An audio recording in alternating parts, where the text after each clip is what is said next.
अस्सलाम वालेकुम, क्या हाल है दोस्तों? ठीक है, ठीक है। मैं तेरा दोस्त मोहम्मद इकराम किसान देखे तो यूट्यूब चैनल एम किसान ऑफिशियल दोस्त, हमारे चैनल को सब्सक्राइब करो, लाइक करो और वीडियो को शेयर ज़रूर कराया।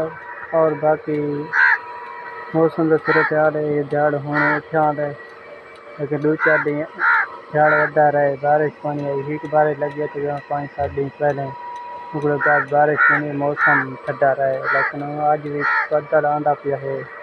बाकी दोस्तों दुआ कराए कि बारिश आ रही है।